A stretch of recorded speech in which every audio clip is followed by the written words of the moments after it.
Bonjour, j'espère que vous allez tous bien. Bienvenue sur ma chaîne YouTube pour la suite du cours de pisciculture intégrée. Dans la vidéo précédente, nous avons commencé à parler de la riziculture.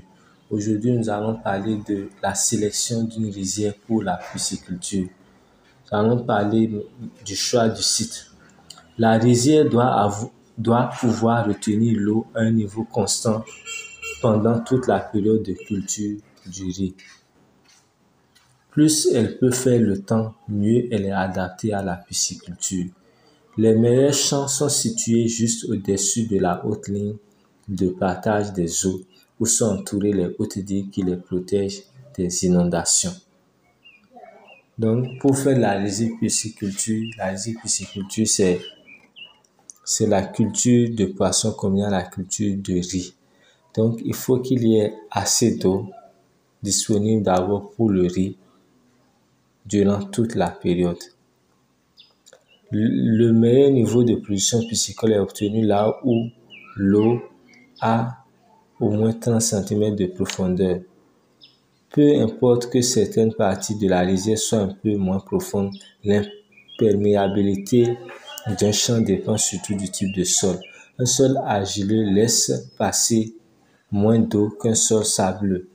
La manière la plus facile de tester un sol est de prendre une poignée de terre et d'en faire une boule.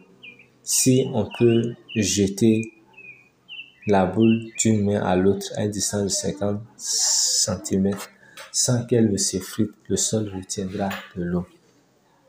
Donc, la quantité de l'eau, pour faire de la riziculture, il faut qu'il y ait de l'eau disponible pour les poissons durant toute la période de pisciculture, durant toute la période de riziculture, de l'eau disponible aussi pour le riz durant toute la période de riziculture. Et là, il faut bien assurer que l'eau ait au moins une profondeur de 30 cm pour permettre bien sûr aux poissons de se développer facilement, de se déplacer facilement, de se reproduire facilement.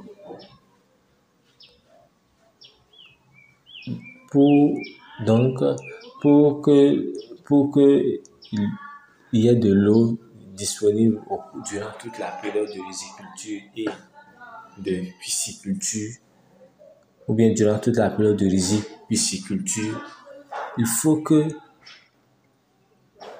le sol soit un sol à mesure de retenir de l'eau. C'est-à-dire le sol de la rizière doit être un sol à mesure de retenir de l'eau. Et ce sont les sols argileux qui retiennent mieux de l'eau. Donc, si le sol est argileux, vous pouvez vous assurer de pouvoir faire la riziculture. La pisciculture est associée à la culture du riz.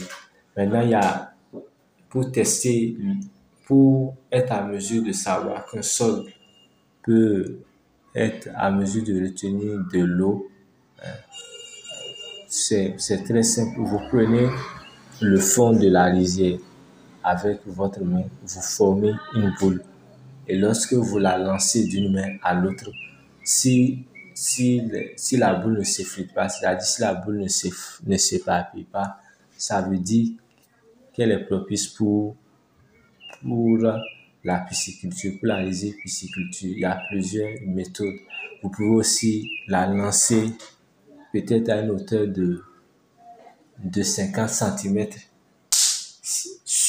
et la laisser retomber sur votre main. C'est que vous allez lancer la boule de telle sorte qu'elle retombe sur votre main. Si elle retombe sur votre main sans s'éparpiller, donc c'est un bon sol pour la pisciculture. On améliore la capacité de rétention de l'eau d'un sol sableux en appliquant souvent de l'engrais pendant la période de croissance du riz. L'élevage des poissons sur un sol sableux est possible, mais il faut plus de travail pour garder l'eau à un niveau constant. Pour améliorer la capacité de rétention de l'eau, il est possible d'apporter de l'engrais organique parce que de l'engrais organique contribue au changement de la structure du sol. Ça, c'est une possibilité. C'est vrai qu'on peut utiliser les sols sableux pour la pisciculture, mais il y a encore plus de travaux à faire. Si la rizière est proche de la maison, il sera plus facile de vérifier le niveau de l'eau, de nourrir les poissons et d'écarter les voleurs. Vous le savez, dans certaines zones, il y a des voleurs. Donc, si votre système de riziculture est proche de votre maison, ça va vous permettre de pouvoir bien surveiller